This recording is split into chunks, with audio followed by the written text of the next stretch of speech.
नमस्कार।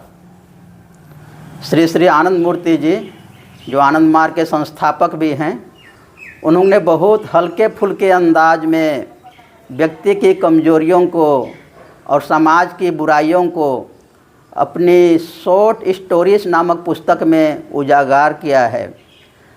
इस कहानी में उनका एक पात्र है खेटन दास। खेटन दास एक ऐसा किरदार है, ऐसा पात्र है जो पेटू किस्म का आदमी है और उस श्राद्ध का भोजन का भी इंतज़ार करता है और श्राद्ध का भोजन का भी लुत्फ़ उठाता है। खाने के बाद वो अपना हाथ धोना भी भूल जाता है और दोनों हाथों से खाता है। बैठते समय तो उसको कोई दिक्कत नहीं होती है, लेकिन उठते समय, खा करके उठते समय उसको हमेशा दिक्कत हो जाती है। तो इस प्रकार का एक पात्र है खेटन दास। उनके गांव में ही एक इतवारी साहू हैं और उस इतवारी साहू के पिताजी का देहांत हो जाता है और उनके श्राद्ध के कार्यक्रम में इतवारी साहू सबको निमंत्रण करते हैं। अपने अड़ोस पड़ोस में जो भी उनके हित कुटुंब के लोग हैं सबको निमंत्रण करते हैं, लेकिन खेटन दास को वो भूल जाते हैं निमंत्रण करने के लिए। अब खेटन दास इसको लेकर के बहुत चिंतित रहने लगा, बहुत उदास रहने लगा।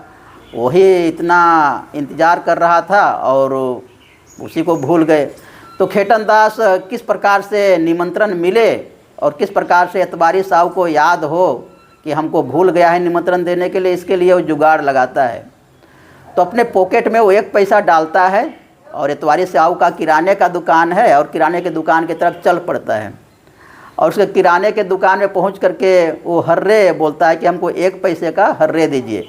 तो उस समय 1 पैसे का बहुत मूल्य था, उसमें 1 पैसे में 20 हर्रे आती थी। और हर्रे को कहा गया है आयुर्वेद में कि ये पेट के लिए काफ़ी अच्छा होता है।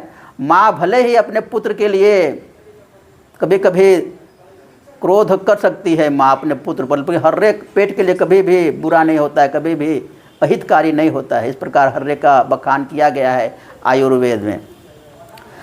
तो इसलिए 20 हर्रे जब इतवारी साहू गिन रहा था खेटन दास को देने के लिए, तो उस समय खेटन दास ने अपने जनेऊ को निकाला और इतवारी साहू के तरफ दिखाने का प्रयास कर रहा है, उसका माइंड को अपनी तरफ खींच रहा है कि इतवारी साहू को याद हो जाए कि हमको भूल गया है ये निमंत्रण देने के लिए। लेकिन इतवारी साहू को याद नहीं हुआ और उन्होंने 20 हर्रे गिन करके खेटन दास को दे दिया।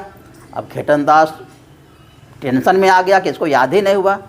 तो खेटन दास दूसरा जुगाड़ लगा रहा है और बोल रहा है इतवारी साहू को कि आपने पूछा नहीं कि मैं इतना सारा हर्रे का क्या करूँगा। तो इतवारी साहू ने बोला, हाँ मैं तो पूछा नहीं, बताओ क्या करोगे इतना सारा हर्रे का। तो खेटन दास क्या बोलता है, कभी किसी का श्राद्ध का भोज वगैरह हो जाए और भी कोई भोज वगैरह हो जाए तो उस दिन ये काम आ जाएगा, खाने पीने में थोड़ा दाएँ बाएँ हो जाएगा तो ये हर्रे काम आएगा, तो इसलिए मैं ये ले रहा हूँ। तो अचानक से याद आता है इतवारी साहू को, अरे मैंने तो खेटन दास को भूल ही गया है। तो इतवारी साहू ने बहुत क्षमा मांगा, विनती किया, हाथ जोड़ा अपने भूल के लिए और खेटन दास को निमंत्रण दिया अपने पिताजी के श्राद्ध के भोजन में। और खेटन दास तो बहुत खुश हो गया, वो तो चाह ही रहा था इस प्रकार का निमंत्रण पाना। और फिर खेटन दास अपने घर वापस आ गया और दूसरे दिन खेटन दास एकदम तैयार होकर के जाता है एकदम श्राद्ध का भोजन करने के लिए। खेटन दास जब पहुंचता है वहाँ पर तो पूरा भोज, एकदम श्राद्ध का भोज अपने सवाब पर था, अपने चरम पर था एकदम। वहाँ पर लोग बोल रहे थे कि कितना पूड़ी चाहिए, ले, नहीं मना करने पर भी बोलता ले लो, कुछ गुलाब जामुन ही ले लो, कुछ पूड़ियाँ ले लो, हमको नहीं चाहिए। इस प्रकार का शोर शराबा हल्ला गुल्ला तो चल ही रहा था। और उसी बीच में खेटन दास भी बैठ गया। अब खेटन दास बैठने के थोड़ी देर के बाद ही वहाँ पर देखा कि हो हल्ला शुरू हो गया। खेटन दास जोर जोर से चिल्ला रहा है। अब उसका हल्ला गुल्ला को देख करके और भी लोग वहाँ पर इकट्ठा हो गए और लोग खेटन दास को बोल रहे, क्या हुआ श्रीमान, बताइए तो क्या हुआ। खेटन दास बोल रहा है, इतना अपमान किसी को बुला कर किया जाता है क्या? आज तक कभी भी इतना अपमान किसी का नहीं किया गया, उतना अपमान हमको आज हुआ है। लोग बोल रहे हैं क्या हुआ बताइए तो सही। फिर भी खेटन दास एकदम माहौल क्रिएट कर रहा है और बोल रहा है कि इतना अपमान कोई नहीं सह सकता जितना मैं सहा हूँ। तो किसी प्रकार से खेटन दास को शांत किया गया और लड़के को भी समझाया बुझाया गया। तो और खेटन दास ने तब बताया कि बोला इस 20 साल के लड़के को कोई मैनर्स नहीं है, कुछ कटसी नहीं है, इसको ये पूछता है कि कितना पूड़ी दूँ, इसको पूछना चाहिए कि कितना डजन पूड़ी दूँ, इस प्रकार से बात करना चाहिए। तो इस प्रकार से फिर वो लड़का भी अपने को शांत करके, लड़का भी एकदम घबरा गया था क्योंकि पहली बार उस भोजन का वितरण कर रहा था और वो भी घबरा गया था। और उसने अपने पसीना वगैरह को पोंछा, शांत किया अपने आप को और खेटन दास के पास जा कर के चुपचाप से उसको नमस्कार करके और बोलता है कि कितना डजन आपको पूड़ी दूँ महाराज श्रीमान जी। तो खेटन दास ने बोला पहले खेप में तो तुम हमको 5 डजन पूड़ी दे दो, फिर मेनू देख करके बताऊंगा कि और कितना डजन हमको पूड़ी चाहिए। तो बाद में तो पता नहीं कितना खेटन दास ने खाया, लेकिन जब खा करके खेटन दास उठ रहा था तो खा करके उठ नहीं पा रहा था। वो बड़ी मुश्किल से उसके जो बेटे लोग वहाँ पर चिट्टू और किट्टू आए थे, उनको पकड़ करके, अपने पिताजी को पकड़ करके उन्होंने उठाया और अपने पैरों पर खड़ा हुए खेटन दास।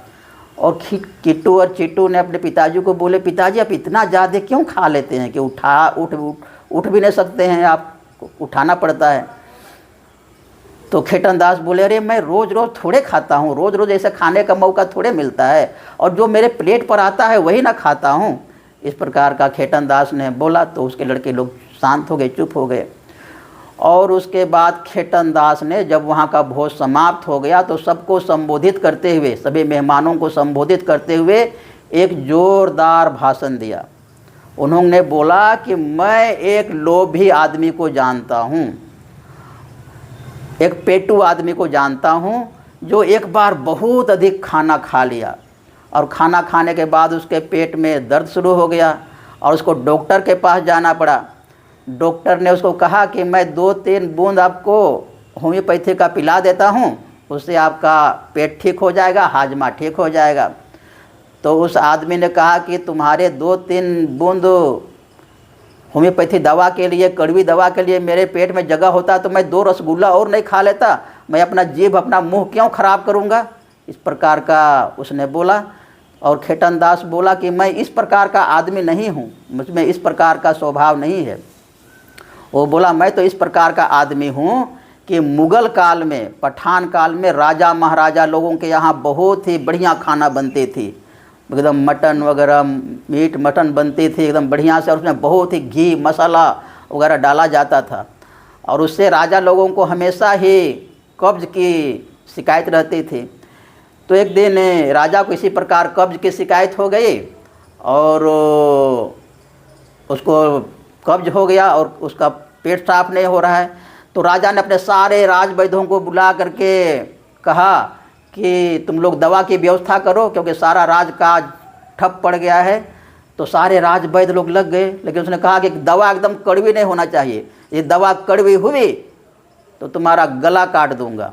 तो सारे राजवैद्य लोग डर गए, लेकिन एक जो राजवैद्य था उसने बहुत ही साहस करके आया और उसने एकदम हलवा बनाया, हलवा मोहन भोग बनाया, एकदम बढ़िया से आटा को घी में तल करके उसमें चीनी डाल करके बढ़िया से मीठा एकदम मोहन भोग बनाया और उसी में कब्ज़ की दवा को डाल दिया और उसको राजा खाए और राजा ठीक हो गए। तो और कड़वा दवा कड़वा भी नहीं हुआ। तो खेटन दास क्या बोलता है, मैं इस प्रकार का आदमी हूँ और जब भी हमको कभी पेट की समस्या होती है तो मैं हलवा खाता हूँ। इस प्रकार श्री श्री आनंद मूर्ति जी ने के फुल के अंदाज में किस प्रकार से इन सामाजिक बुराइयों को उजागर किया है।